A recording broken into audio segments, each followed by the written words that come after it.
To sub-level 3 we are. B.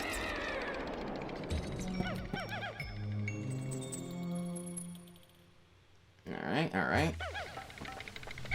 And hey, we've got, in fact, this here fire to worry about. Red Pikmin are immune to fire. And red Pikmin can very helpfully destroy the fire jets, so we can proceed forward without bursting into flames. As bursting into flames is bad. If our purple Pikmin catch fire, they might not be so lucky. We can whistle to them to sort of keep them from dying, but it's not always a guaranteed thing, so just in general, taking care of the fire jets and preventing utter destruction is a good idea.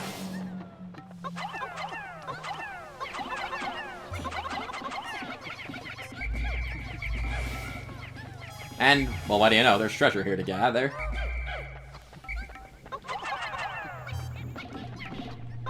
Yeah, I mean...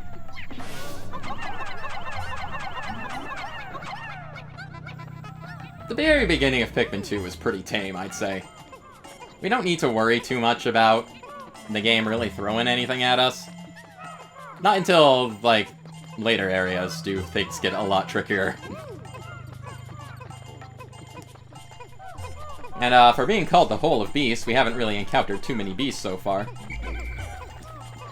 But, hey. I'll take a little relaxation where I can get it. Ah, we have, in fact, gathered more treasure, though. Worth 150 Pokos. It's the Strife Monolith. And...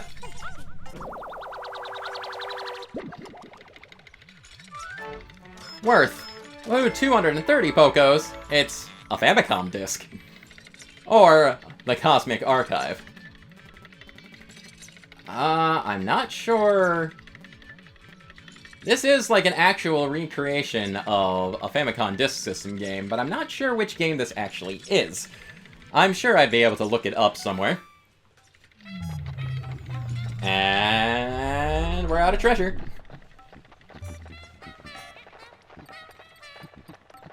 By the way, just to demonstrate something, if we were to, say, dismiss our group and have a captain go off to the exit by himself, we can still proceed downwards, and everybody is going to follow us, regardless. So, there is no having to worry about leaving Pikmin behind while you're exploring caves. Nothing whatsoever. Hey, the Hole of Beasts continues onward. More fire. I've seen it. What else do we have? Indeed, this cave is going on a lot longer than the first one. And hey, a beast in this hole! Who would have expected? I think, first of all, just trying to get rid of the fire. Very helpful. Because, also, Olimar and Louie are not immune to fire at all. So, we gotta be a little careful so we don't, mess anything up. Oh, geez, these things. Yeah, occasionally these things will pop out of the ground, and they suck. But throwing a purple Pikmin will cause them to get stunned, and, yeah. It'll basically just kill them all from the, Pikmin Quake. Annoyingly, though these things mostly can just kind of pop out of the ground, they can also be in those eggs we get nectar out of. Which is why it's important to be maybe a little cautious in breaking those open. Okay, that one was safe. Though I think we got a full squadron, actually. Cool. A full flower squadron. Still, it can be important to break these open.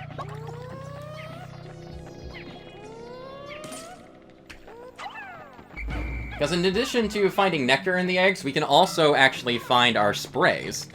Which I have not demonstrated yet, but I'm sure we'll have the opportunity to.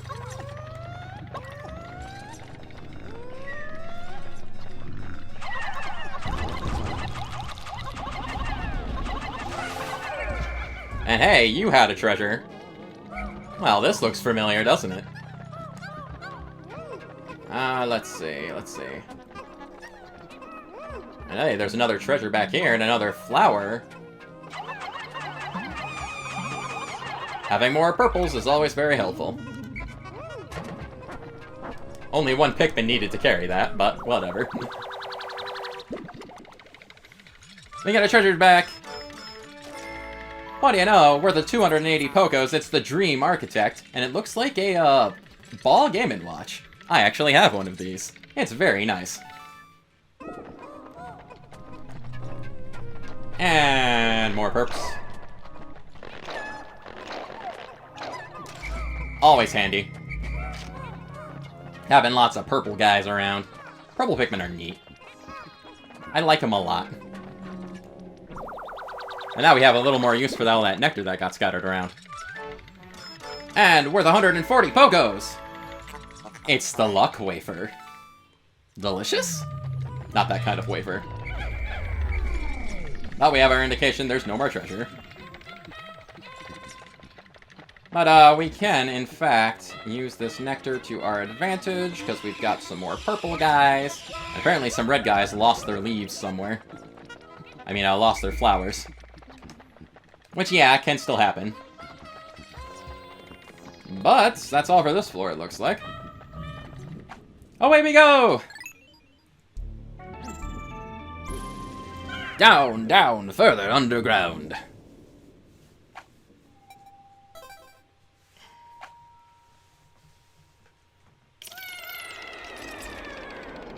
And now, we are here.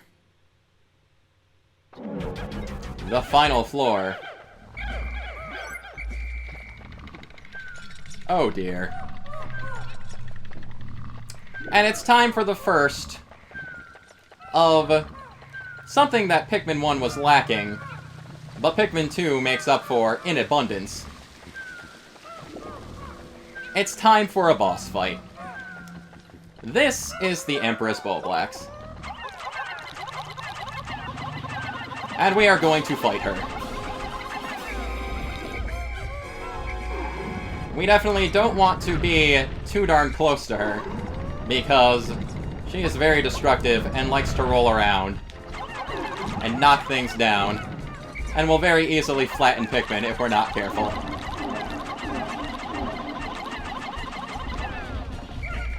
And we need to try and whistle Pikmin back as fast as we can before they get smashed. It's only going so well at the moment. Though I guess technically we've only lost one Pikmin.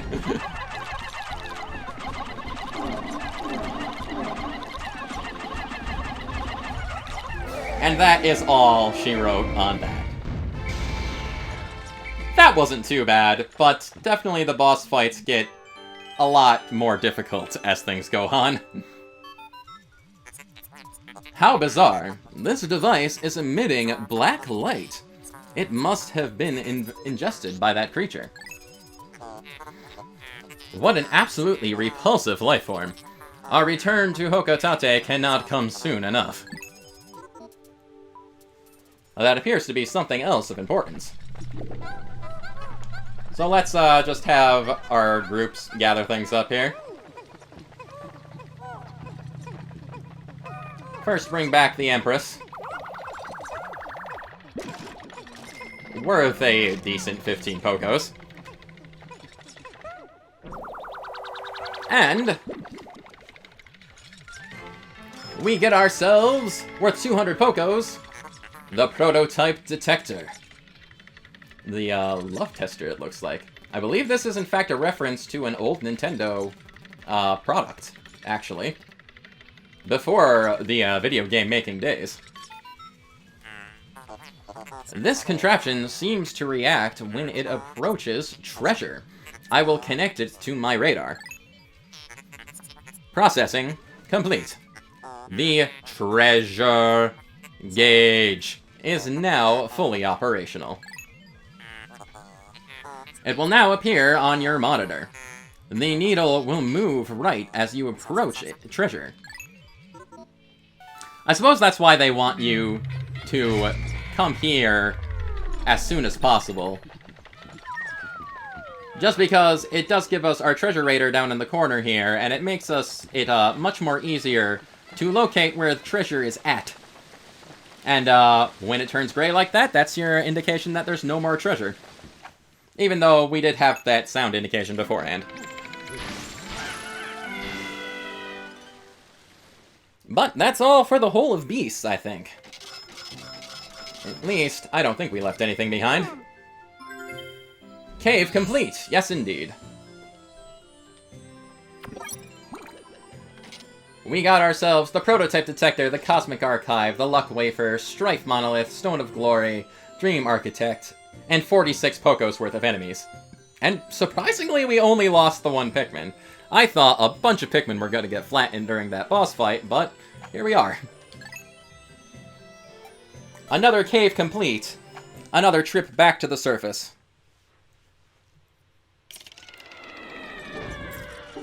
And is it going to force the day to end on us again? Nope. We have 20% of our debt recovered, too. Because we're up over 2,000 Pokos. And indeed, we have our last quarter of the day still to work with. Very nice. Get out of here. Get out of here. Well. Let's take out the one Pikmin that got smashed. Let's see. Oh, these do not have berries on them right now, actually. I thought I left these with some berries. Oh well. Now that we have a lot more Pikmin... Oh, and we can see the treasure radar in action. It's detecting that up there, though we can't quite get to it right now. There is a lot of backtracking in Pikmin 2, unfortunately. Now that we have lots of purple Pikmin to work with, we can, in fact, knock down that gate. Let's see.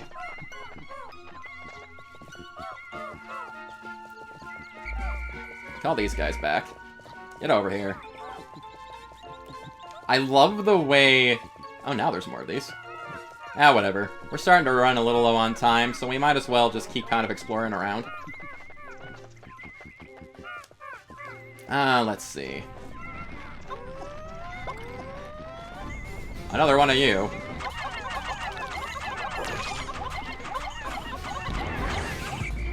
I guess we can kind of stun them, though. Interesting. I wasn't sure if we could. But hey, what's this? Astounding! My metal detectors are reacting violently. What could be down below? If you find trouble below, press plus to contact me and press right on the radar screen. The exploration pod will drop its loot to make room to carry you, Louis, and the Pikmin to safety. Yep. If you do end up finding things aren't going well and you need to make an escape, then you do have a quick way out, but at the cost of losing all of the treasure you've gathered so far. But, I mean, it's another cave to explore. The stay's not over yet, so down we go! Hooray! Though we did have kind of a hazard icon there that wasn't fire, so, hopefully things go well. Welcome to the White Flower Garden.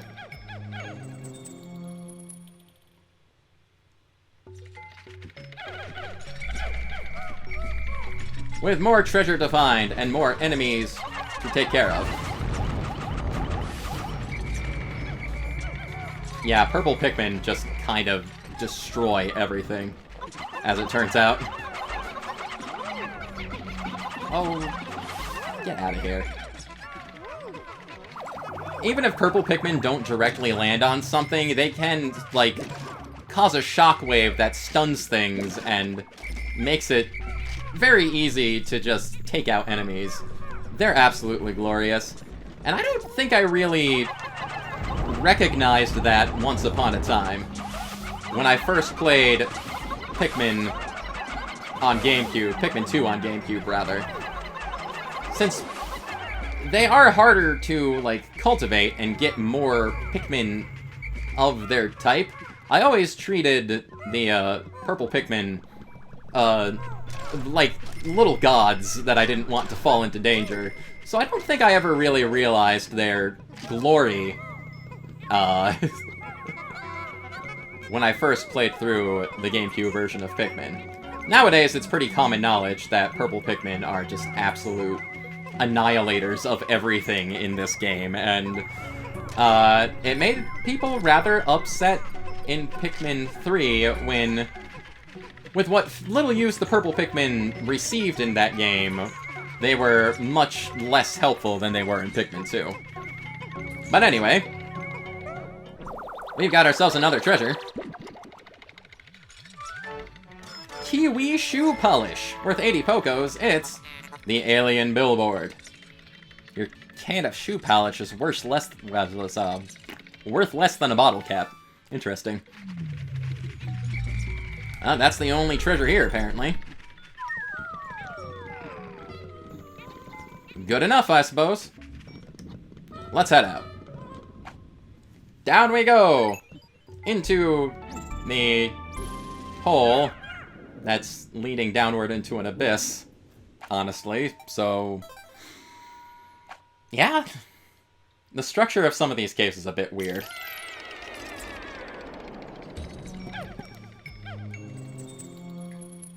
And, we're here now.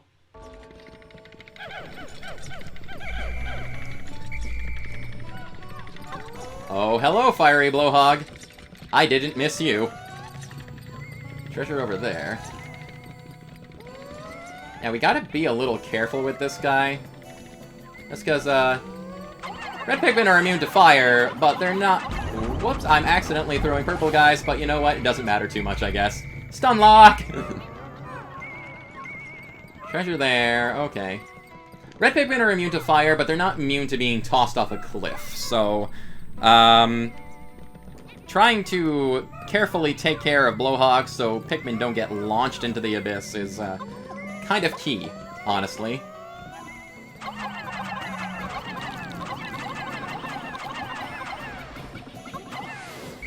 But enough red Pikmin definitely takes care of things. No problem whatsoever. And I wanna say that's it, actually. Not too much else here. Not that I can see, anyway. Let you get that. There's our way down.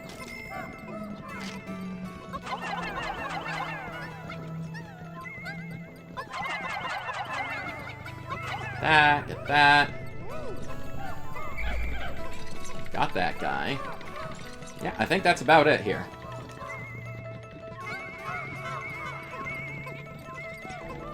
Alright. More treasure makes its way back. We get that other blowhog back, but we also get a delicious bottle cap for Dr. Pepper. Not that the bottle cap itself is delicious, but the contents of a Dr. Pepper bottle are delicious. I wouldn't eat the bottle cap, but I would drink the Dr. Pepper, is what I'm trying to say. And it is worth 100 Pokos, and it is called the Drought Ender. Yeah, Pikmin 2 and its weird product placement. It's a little odd for a Nintendo game, but here we are. And hey, what do you know? Also worth 100 Pokos, it's the Petrified Heart. Again, a crystal worth the same as a bottle cap. What kind of merits are these values being judged on, you know? That's all for the treasure here. So, further we go, down. Don't throw the Pikmin off the edge, Olimar. I'm trying to go into the hole. Off we go!